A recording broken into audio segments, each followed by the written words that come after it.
Okay, so today's session really is going to be on how you can create an effective graduate level CV. A few things that we're going to cover to begin with, and just to make you aware of what we'll be going through. So our hopes, we'll start with some session aims. So our hope today is that by the end of the session, you will understand what the key components of a graduate CV are.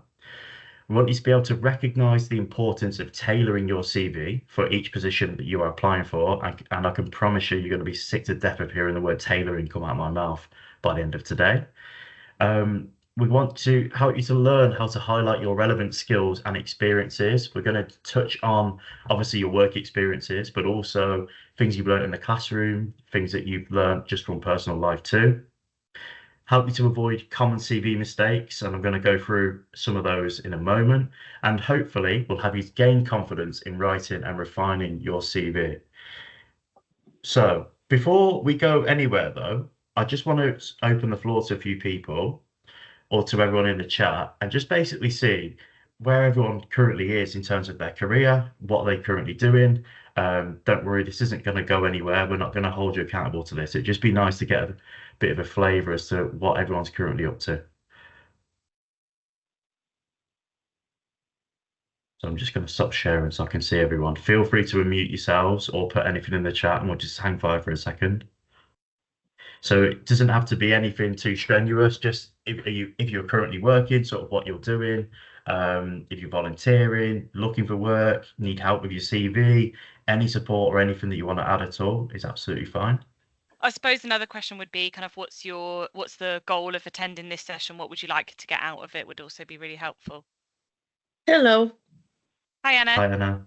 Hi, my name is Anna Maria. I'm a mother. I'm staying home with my kids. I finished last year the university, and when I saw the email about this CV, I said, why not? I have to learn how to do my CV, the best one. So when I start to work, to have one best CV. Fantastic. Thank you very much, Anna. I know obviously saying that you're a mother at the moment. I want by the end of today for there to be very much a focus on all the experiences that you've obviously learned having to juggle your life. And obviously, I'm not a mother myself, but I can only begin to imagine how difficult that is. And I think that there's so much experience that you've got from that, and so many key skills and transferable skills is something I'm going to mention a few times today, and organization being the key one. So yeah, I know you've obviously got a lot going on. Is there anyone else who wants to sort of talk about what they're doing, what they're wanting to get from today's session?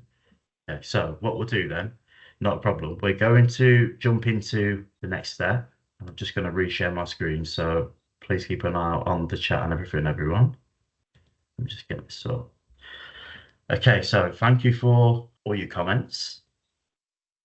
What we're going to do today is start off with using a Mentimeter. Now, I'm not sure whether people have ever used Mentimeter before, but effectively what Mentimeter is a tool that we often use in career guidance, and it helps us gauge sort of where you're currently at and help us to get an understanding of some of, again, it goes back to the discussion points I mentioned earlier, what you're wanting to get from today's session, what your understanding currently is of how to create a graduate level CV.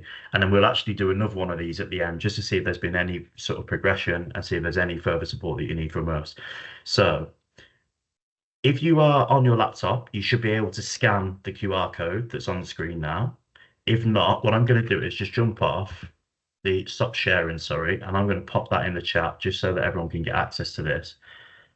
So if you're unable to scan the QR code, and don't worry, I will jump back to it. I apologize. I'm actually I'm on one screen at the moment, so it's going to be a bit fiddly with this session. I've just put a message in the chat. Now, if you could all please select or press the link, or if you're on your laptop, scan the QR code that's here. I'll pop it on the screen again for a moment, and hopefully you'll be able to see that. Can everybody see that, by the way? I'm not just talking into a void, am I? Yeah, we're on. Fantastic. Okay, so brilliant. If you could all click the link and go onto that, I'm now going to share a different screen and we will see what responses we've got so far. Okay, so there's a series of questions that we're going to get you to answer. So what we want you to do is think of what words come to your mind when you think about writing a strong CV.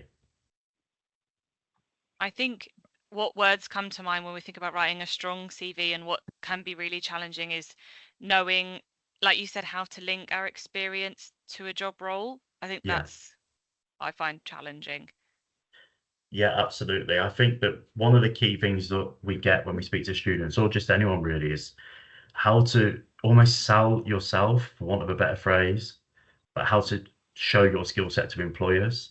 And I think that, just if we go back to the example when Anna mentioned earlier on the call about being a mother, I've worked with so many students over the past 2.5 years that almost don't mention that or fail to appreciate how much work actually goes into being a mother or raising a family of any description. Um, so it's just things along those lines as well. So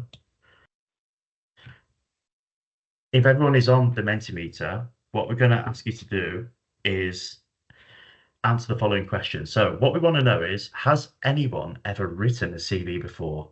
It doesn't matter if it's 15 years ago, last week, I don't care if it's from this country, from another country, wherever it may have been. We just want to basically gauge if anyone has ever created a CV before. If you have and you're not confident, then please select that box. If you think that you've got a CV and it's well structured, then please obviously select that. And if you've never written one before, then what we want you to do is just please select that, and then the answers will come up on the screen. Just so we can hopefully gauge where we're at in terms of CVs and our knowledge of CVs. So we've got one response come through so far. So it's someone saying that yes, but they're not confident that it's strong. Is there anyone else who wants to verbally or pop anything in the chat? Just give everyone a couple of moments. Fantastic. We've got some coming through. Another person saying that they've created a CV, but they're not confident it's strong. I guess that's obviously one of the reasons why you're here today. Someone saying that they've got one they think it's well structured. That's fantastic. I think the thing with CVs is they can always be slightly tweaked, and I'm going to go into a bit more detail about how they're actually a living document that can be amended. And they should be something that we review, even if you're in a job that you're happy. Something that I enjoy, well, that I do in my current role is, if I've perhaps taken on an additional task, if I've maybe, so for instance, for myself, I've started line managing people for the first time in the last few months. That's something that I've added to my CV. I'm still in my current role, but as it's a living document, I just want to make sure it's up to date, etc. So moving on. Right, I'm hopeful that we're back then. Is that okay? Can everyone see what my screen? Yeah. Yes. Fantastic. Okay, so we're going to go through a few things today. So what is a CV? I'm hopeful that everyone knows what a CV is. However, it's basically a document that's often used. And what I like to say is it's the first chance of an employer meeting you as an individual. It's key that it's up to date. It's key that there's no grammatical errors. It's key that you've highlighted all of your skills and your experiences. Having a well-structured CV is ultimately going to get you to the next stage. So if you view of getting a job initially as you need to be sat in front of an employer. Now, we meet countless amount of students who are fantastic speakers. They might be low on confidence, people from all sort of walks of life. And when you're actually sat in front of the interviewer, you can almost sell your skills better. You have more of an opportunity to do so. So you're having a well-structured CV is going to get you to that first stage of actually being sat in front of the employer. I mentioned earlier on about tailoring your CV. Now, we've had people who have one CV that they'll apply for multiple different positions. Unfortunately, that won't be as effective as having different CVs for different roles. Now, in essence, what a good CV is your CV matching or having as much similarity to the job description for the role that you're applying for. If you can all remember using Turnitin to submit your assignments. Now, every time you submitted an assignment, you would have got a similarity report from Turnitin. Obviously, the idea would be that your similarity was as low as possible. What I want you to do for today and for the purpose of the conversation is to flip that idea on its head when it comes to creating an effective graduate level CV. We actually want you to have as much similarity as possible, and that can be done quite simply. Now, if you are applying for a role, something that I often will do is I will print off the job description for that role, and I'll literally go through and highlight exactly what they're looking for. And the beauty of it is that 9 times out of 10, you can predict what the employer is actually looking for. And that's something that, again, for obviously for another session, you can do that with interview questions where you can almost predict what you're actually going to be asked. The key way of doing that is just reading about the company, doing your research, and then they're even kind enough to state the essential requirements for the role. And it's just a case of if you see a specific skill that they're asking for in the job description, then just make sure it's in your CV. A big thing with this, something else to mention is applicant tracking software, or something that we would just refer to as ATS. Now, I'm going to mention this a couple of times throughout today's session. Applicant tracking software is just a fancy term for the piece of AI that recruiters use when they are filtering out CVs. So if you apply for a position online, there might be hundreds, maybe even thousands of people applying for that position. There is no way that they're going to employ an individual or even a team of individuals to sit and go through every single CV. So what they do is they will use a piece of applicant tracking software. Now, this will run a series of checks. It will be looking for spelling errors, formatting errors, grammatical errors. It will also be looking at how much information in your CV is similar to what's in the job description. We almost want to see a perfect match. And you basically, the higher your score, the more likely you are to be put onto the yes pile, we'll call it. And then once you've gone through the applicant tracking software stage, then you'll get put in front of an employer for them to read. That's effectively how it works. With regards to a CV, we want it to be no more than 2 pages. Even once you've gone through the applicant tracking software, on average, an employer is going to spend around 30 seconds reading your CV. And we are going to obviously show you how to structure an effective CV in a bit later on. No more than 2 pages. We'd say a font size of around 10, 11, 12, depending on how much experience is on there or how much information is on there, sorry. And that will put you in good stead. Obviously, we've already mentioned spelling and formatting, but just to re-emphasize on the importance of highlighting all your relevant skills and your experience too. So, first thing that we're going to look at is what not to put on a CV. So what you will see on the screen here is a list of things that we would recommend not putting onto your CV. Now, what I'm going to do for a bit of interaction is if anyone can shout out, pop in the chat, is there anything on here? Now, I'm not asking you to say that you've put it on your own CV, although if you want to, you can.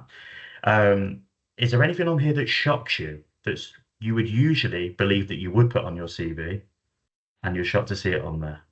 Tom, I've always put my date of birth on my CV, and Okay. I no longer will because I didn't realize. And I probably also would have put references on, or at least some referral to a reference. So that's quite interesting.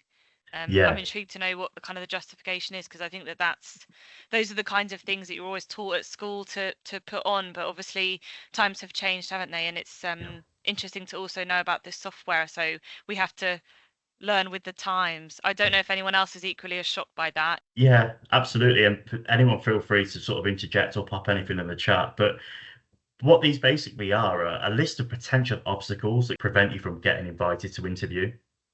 So with age and date of birth, obviously the similar thing, but you will be shocked that people will put both on sometimes. Now, the reason why we say don't put your date of birth is because, as I mentioned, it is a potential obstacle. If an employer has in their mind that they want to hire what we deem as a fresh out of university 21, 22-year-old undergraduate who they believe that they will, and the reason they do that, to be honest, is there is a misconception that they can actually mold that person into their way of working. So a lot of companies will hire people fresh out of university thinking that they will have the ability to mold them, which it even sounds bad coming out of my mouth, if I'm honest. But that's often the view. And in addition to that, it can be that if you are not someone who's of that age, if you're older, then they could even disregard all of the lived and work experience that you have that you could bring to the table and almost just forget about looking at your CV. So literally in the top where you put your details, if you put your date of birth, they see that you're without their bracket of what they think they're looking for. They can almost disregard you. With a few other things just to go through. So your gender, your religious beliefs, your relationship status, they're your business, no one else's. I think that in some places in the world, and I've helped a lot of students from all over the world, that these are actually things that are encouraged to put on your CV. This would be deemed a good CV. However, we're only talking for the UK for the purpose of today. Something as well, please don't lie on your CV. We do see it sometimes, and the reason being is eventually you're going to be caught out. You're either going to be caught out in the interview stage, because there is a chance, and I've never conducted an interview when we've been hiring for other people where I've not looked at the candidate CV beforehand and actually asked them questions about their CV too. You're either going to be caught out at that stage and look a bit silly, or if you're a good liar, then you might actually be hired for a role and not actually be able to do the task that you say you can do, which you're going to be caught out and you've wasted your time, the employer's time, etc. So please do not lie on your CV. You don't need to include your nationality. And you'll see on there there is weird colors, designs, and fonts. Although it seems boring, we want to keep your CV as basic and easily to read as possible. The reason why we say stay clear of the weird colors and designs and all the fonts is that the applicant tracking software doesn't actually read them very well. Now, you'll often find that if you pay for a template or get a free template online, I've seen a few CVs where there'll be loads of colors and it looks fantastic and appealing on the eye when the CV is actually in front of you. But we've seen things such as there might be a question on Microsoft efficiency or proficiency, sorry, I should say. And there was almost a graph that people can drag. So how proficient are you with Excel, Word, PowerPoint, etc. And the applicant tracking software doesn't actually pick that up. It just comes up as a squiggly line. So although it looks appealing on the eye, it's actually complete waste of time and it's going to prevent you from getting invited to interview. If you do have a non-professional email address, so it could be anything that's silly, you may have made it when you were younger and not really considered it, we would suggest making a new professional email account. It doesn't need to be anything overly exciting or, well, I should say boring if we're going down the professional route, but literally just your name, your initials at Gmail, at Outlook, at Live, whatever you use is absolutely fine, but just nothing that's an employer's going to look at and laugh at really, or find, I guess, unprofessional. Kate, you mentioned about the references. So we would always say with references, you literally you put a section for references and just put available upon request. There's a couple of reasons really. One, it will take up space. You've only got 2 pages. So if you're putting your previous employer or your previous lecturer or whoever it may be, a character reference, for example, you're literally just taking up space where you could be putting far more useful information in there. Also as well, you may not, if you're working in the current role and you're using your existing line manager as your reference, you might not want them to know that you're looking for work. If the employer contacts them, then they obviously know what you're doing. And finally, you don't have to include a picture. I know that that's often common practice outside of the UK. The only time you would ever have to do that is if you were working on TV. So unless you've got that in mind, you don't need to include that. So bearing in mind what I've said previously on the, well, if we go from the previous slide, what we've got on the screen is an example of a bad CV. Now, I'm hoping that we'll be able to spot some of the mistakes based off what I've discussed already. Anna's typing, so I'll wait for Anna to answer. No but problem. If anyone else has got anything as well, please do just unmute, go for it. Anna's said the date of birth is on there, Yeah. and you've also got the gender. Thanks, Anna. Absolutely. Thank you, Anna. I'm going to add something whilst we're waiting, see if people want to add anything else. So I haven't actually mentioned this already. However, you will see that someone's actually put their full address. Now, I'm a very private person, as anyone who's ever met me will be able to tell you. I would not want this information being put out there. Now, there's a couple of reasons. So for the privacy reasons, I wouldn't put my full address on my CV. There's a chance that I'm applying to countless amount of employers. I don't want that information spread all over the internet or wherever it's going. The other thing as well is if you put your full address, this could actually be another potential stumbling block. So for example, obviously we're based in the West Midlands. So if you live on one side of Birmingham and you're applying for a job, say Wolverhampton, if you live in South Birmingham, you're applying for a job in Wolverhampton. For anyone who knows the West Midlands, that's quite a distance. Now, an employer could look at that and think, because your commute time might be up to an hour, let's say, which is actually quite common around that sort of time, 40 minutes to an hour is pretty regular for people commuting to work. Now, they may think that because of that, you're going to be late, which is complete nonsense, obviously. But it is another potential stumbling block. Just as well, just to add a couple of things, or one final thing really, before we jump on to what a good CV looks like. So you will see under the work experience section here, The top three roles are one IT support assistant, we've got an IT admin, and an IT assistant. Now, without seeing a job description, I honestly don't know what the difference would be within those roles. It could even be the case that, as you can see, they've worked at different companies, this individual. The role could be the exact same, but they've just been given different job titles. You'll often find that there might be different job titles for the exact same position. Because there's no information on any achievements, there's no information on what responsibilities they've had. I couldn't tell you the difference in this. So it's also another thing to bear in mind. And don't worry, we're going to go through that in a bit more detail in a moment. Tom, Yeah. Anna's also asked in the chat about hobbies, that they put hobbies Yes, on there. I don't know if that's something you're going to talk about in a bit later on, or I am. Yes, I am okay, indeed. So, cool. with graduate level CVs, and I personally would you can put hobbies slash interests. That it can be done. However, for me personally, I prefer using additional information. Now, the example I'm going to show you today does have hobbies and interests. However, it will make more sense in a moment, and I might Okay. be contradicting myself when I actually go through it a bit. It's not a problem putting hobbies and interests, but for me personally, I would always put additional information. And what I would want to see is that makes me stand out. I couldn't tell you the amount of CVs I've read where people enjoy walking the dog, singing, cooking, traveling with their friends, going to the football, all of the above. Something that I will often do with any student that I've helped with their CV is I will actually put my hand over their personal information and ask them, if I was reading this and I knew you as a person, would I be able to tell that this is you, for one? And two, is this information relevant for the job that you're applying for? So it's a good question, Anna. So thank you. So we've looked at a bad CV. In terms of a good CV, here's a structure. A few things that we need in there. It goes without saying, but please put your name and contact details. Full name, the place where you live. So it could just be Manchester, London, Birmingham, wherever you live. You don't need to even put the town that you're from. For me personally, I just have the West Midlands on my CV. I'm willing to commute all across the West Midlands for work. That's not a problem. Something I'm willing to do. So I put that on there. A personal profile is a very brief overview of you as a person. We say around 5 to 6 lines, and don't worry, I'm going to show an example in a moment, summarizing who you are and what you're looking for. And when I say who you are, we don't want a very generic thing of I like working in a team, I'm very organized, etc. Because ultimately they could just be words on a page without you being able to back that up.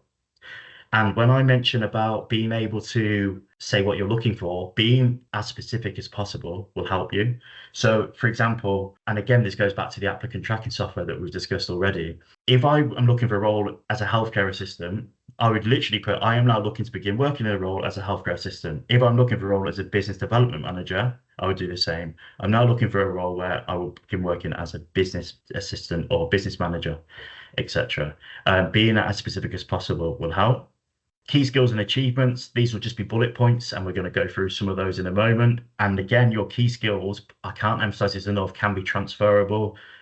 We've already had a discussion about people who have children and families, etc., even organization, time management, everything else that you're having to do. These can be skills that you can include. They do not have to exclusively be things from your work experience. Employment history, you can call it employment history, work experience, career history. I personally would use work experience or work history. And the reason being is that I will also include information on if you've done any volunteering. For me personally, when I've been a student and I've completed a placement, I will also include that in my own CV. After we've done sort of the work experience section, we would have education and training. So that would be a list of all of the courses that you've studied. So obviously the degree or the HND that you've obtained from GBS, and then any other qualification that you've got. And if you have obtained qualifications outside of the UK, you're also more than welcome to put those on there too. Anna asked a question about hobbies and interests. I've covered that already. However, additional information would be my preference, but it's not going to be looked at in a negative way, really, as long as the information in there is what we're looking for. And that will make a lot more sense in a moment, I promise. And references we've discussed, available upon request. Now, one thing I will say is all this information needs to be on there, but you need to remember, especially for your work experience and the education and training, that it needs to be in reverse chronological order. Now, For anyone who doesn't know, that literally means your most recent information at the top, and then you work backwards in time. We would say with work experience, as a generic blanket statement, 10 to 15 years of experience. However, you can obviously include more if it's relevant for the role that you're applying for. And again, that goes back to that word which I said I'll keep mentioning, and I will not stop until I'm blue in the face, of tailoring your CV to the specific role that you're applying for. Okay, so the first section I mentioned, we're going to go through these in a bit more detail. We've got your personal profile, 5 to 6 lines, just basically summarizing who you are as an individual and what you're looking for. So you can see that this person, or this example, is a well-organized and resourceful senior recruiter with strong experience in talent sourcing, interviewing process, and event management. They've mentioned about their attention to detail and their analytical skills. Also mentioned something which is really good here is being target driven, which for someone who works in recruitment is obviously a key thing, is hitting your targets. I've never worked in recruitment myself. I have a few friends who have, and they've said that it's constantly looking at targets. So if you're wanting to work in that sort of environment, then mentioning that you're even interested in that will be highly beneficial for you. What they've said as well, which is good, is they're looking for the next step within a business that can help them focus on their energy and enthusiasm for developing great hiring strategies. And this will be tailored for the specific position. Moving on to the key skills. So what you'll see is, as I mentioned, some bullet points for key skills. Again, what's fantastic about this example is they very much align to what role this person's applying for and their actual experience. So you can put generic skills, as they have done, with teamwork, communication and presentation, critical thinking, leadership. We've also mentioned a few times organization today as well, but they've got those 4 at the bottom, and then they've also got the top 4, so talent sourcing, recruitment strategy, event management, and interviewing, which will be more specific and tailored for the roles that they're applying for. So having a mix of both is good. Transferable skills, and again, I will keep stressing this, from your lived experiences, from your time at university or any courses you've done before or after GBS, and your work experience too. They all count. So feel free to include those skills, because employers will be looking for you as an all-rounded person, as opposed to just what work experience you've got. Now, I'm unsure whether you'll be able to see this on the screen. However, if you can, is basically a breakdown of the work experience section. So as I mentioned, we start with our most recent, and then we work backwards. What's good about this example is you can see that this individual is currently a senior recruiter. Before, they were a recruitment coordinator, and prior to that, they were a junior recruiter. And even before that, they were a HR assistant. And they've mentioned their work placement, which is something they've done while they were studying. This is, I guess, a perfect CV in terms of linear progression. That's obviously not going to be the case for everybody. Everyone's career is different. On average, you're going to have at least 8 different careers in your life. They're not always going to be junior to recruitment and recruitment coordinator and then to senior. That's not always how it works. There could be side-based steps. There could be promotions even from recruitment to manager. And again, I mentioned earlier, depending on the company that you work for, that will often differ too. Something I'm going to mention as well. So we need, when you're listing your work experience, your job title, the name of the company that you work for, and the dates that you work there. The reason being is they obviously want to see what your work experience is, who you've worked for, obviously goes without saying, and the dates are crucial because there may be gaps within your CV. Employment gaps are fine, and they're actually, it's even more acceptable now because of COVID, basically. Having gaps within your CV is absolutely fine, but you just need to be able to basically explain why they're there. If you have a valid reason, could be raising a family, you may have been off sick for whatever reason, you may have even been studying, and so you didn't want to work during that period because you were focusing on your studies. They're all fine, valid excuses, or reasons, sorry, not excuses, they're valid reasons, and you will not be penalized or criticized by the employer for that. You just need to be able to basically explain them when you get to interview stage. Here's a zoomed in example of work experience, and I've put this in here because there's some really good stuff in this bit. Now, one of my favorite things to see when I look at a CV, and something that employers absolutely love, is the use of numbers and statistics and percentages. Now, they're good for a few reasons. It shows that you've obviously got a knowledge of working towards targets. It shows that you've been able to hit targets, and it actually gives factual information as to what you've achieved. Something that I think that's brilliant about percentages as well is that of course, we're not going to lie on our CV, but they can be manipulated within your favor. The reason the using percentages is so good is, for example, if I worked in a warehouse alongside Kate and Jack, and they both packed, let's say, 11 boxes an hour, and I packed 10 boxes an hour, their output would be 10% higher than mine. Now, in my opinion, and I hope this is shared, it often always is, that 10% sounds a lot better than one. So if I were to have a 10% better output than my colleagues, not only does that obviously look good on paper, but it actually also gives you a talking point within your interview when you get to that stage. So it's just something to bear in mind, the use of numbers and percentages, etc. Again, just to emphasize as well, please use bullet points when you're giving a description of what your responsibilities and achievements are. Remember, the hiring manager on average is going to spend 30 seconds reading your CV. If you've got big chunky bits of text, they're not even going to bother. But when it's broken down into short, concise bullet points, it's much easier for them to read and highlight and go through, etc. So please use bullet points as opposed to text. Just jumping on to education. So very similar to your work experience section, please always state the name of the institution where you studied, the grade that you've got, and obviously the course that you've studied. And again, please include the dates that you studied there. Something that we haven't put on here as well, which is also good, is that many of our students haven't got the practical experience of working in the sectors that they're actually applying for. Now, you may not have the practical experience of, let's use health and social care, for example. You may have not done a placement. You may have been in one of our courses that you didn't have a mandatory placement, so you've not gained that work experience within that sector. Something that you can do is highlight the theoretical knowledge that you've gained within a classroom. And you can literally do that by bullet pointing some of the relevant modules that you've studied. Now, I'd probably steer clear of things that you've done, I guess, in foundation year, maybe academic skills, etc. But if you've studied a particular module that is relevant for the job you're applying for, then please do bullet point that and put some information in there as well. So it's highlighting, again, the theoretical knowledge, even if you don't have the practical base experience. That's something else just to bear in mind. And then just to finish up with what the CV will look like. So additional content, we've mentioned about interests and hobbies. Again, me personally, I would like additional information. The thing I will say about interests and hobbies and or additional information is it needs to be something that's almost going to catch the hiring manager's eye.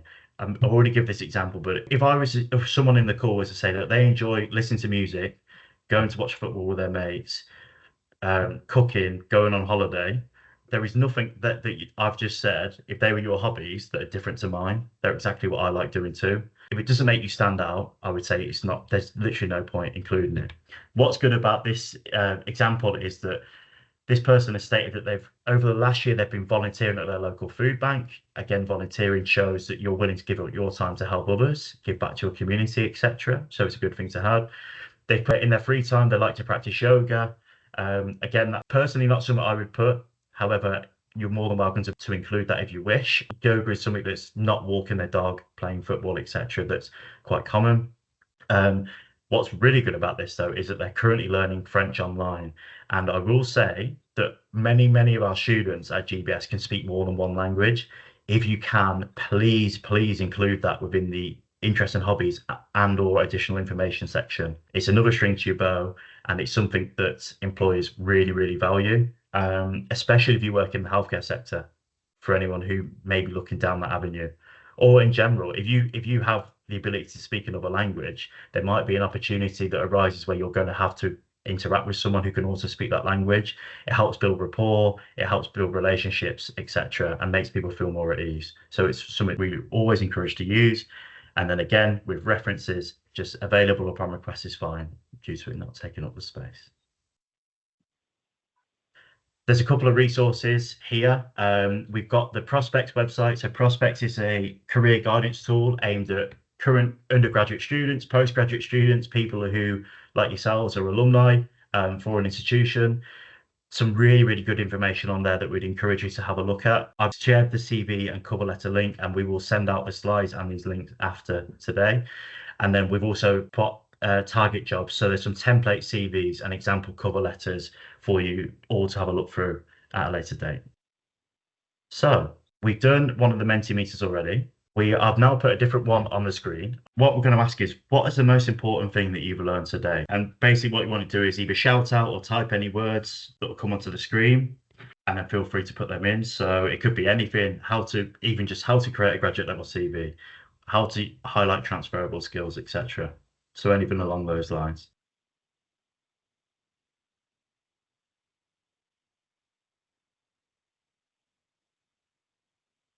Brilliant, fantastic. Adding modules is really good to see. From me personally, it's something that I'm really big on. It's just such an easy way of highlighting the theoretical knowledge, which is fantastic. What order to put my CV in, that's great. Not adding references, fantastic. And what to avoid. I feel that that's equally as important as what's to put in there. So yeah, that's good. And then Lucky's also put in the chat just also not including the date of birth on the CV, which is really important. And Anna's also said, yeah, again, what to avoid and how to create it. Sometimes not knowing where to start is really hard. It feels a barrier. So great that this has helped. fantastic. That's really good to hear. And again, feel free to type anything in the last question. So is there any actions that you'll take after this CV session in order to improve your CV? So what would you do moving forward to help you to create basically a graduate level CV? It could be not putting references. It could be not including my full address, anything along those lines. If there's anything in there that you want to include, then please feel free to. Also, something that we are going to offer at the end in the next, or just to finish off before we wrap up for today, is that we can also offer you one-to-one support. As I mentioned at the start, this is very much a whistle-stop tour of how to create a CV. It will not answer all of your questions. You might be more confident working one-to-one. We appreciate that an online platform or even a group session isn't always the most comfortable place to start or just basically voice your opinions and feelings. So even if it is that getting support from one of the careers consultants at GBS, that's absolutely fine too. But it's good. I'm really glad to see that. So booking an appointment, building CV as well, and looking for a job. And again, the focusing on the relevant experiences is great for us to see too. So brilliant. Thank you. I'm going to stop sharing my screen now with that. So I mentioned just a moment ago, but I'll say it again. We can offer CV support or any support, basically anything that's careers related. Obviously, today we focus on your CV. The reason we've done that is it's the most logical place to start, really. As I mentioned, this is the first opportunity for an employer to meet you. So getting this sorted is basically the first stumbling block out the way in order to get you to a graduate level role. We want to thank you for obviously participating today. We really appreciate it.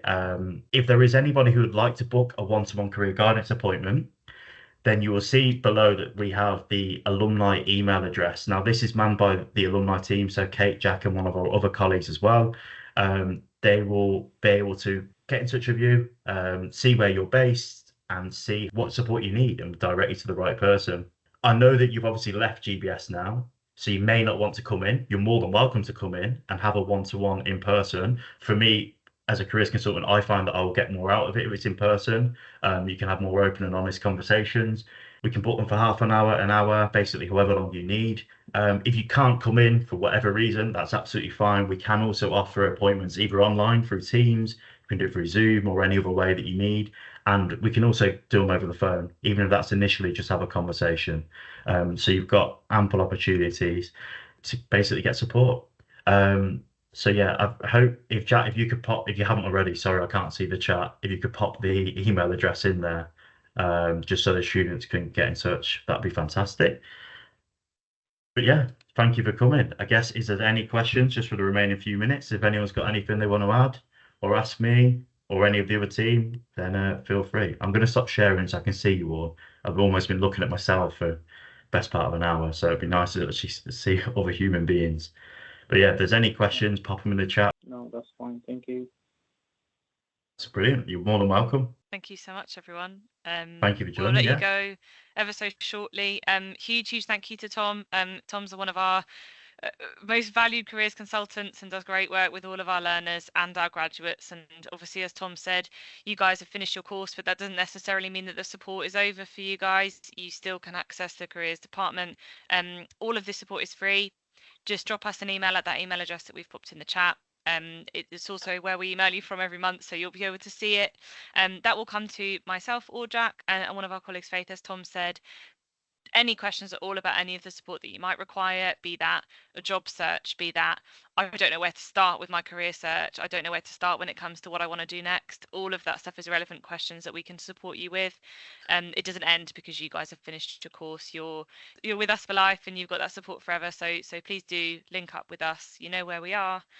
We'll be continuing to run these types of events every month, with a kind of similar lens to help you guys with the employability, to help you guys on this search, to help you reach your full potential. So if there's any suggestions for any future events you'd really like, also just let us know. And thank you so much for joining us for an hour or so. Hope you have a lovely evening.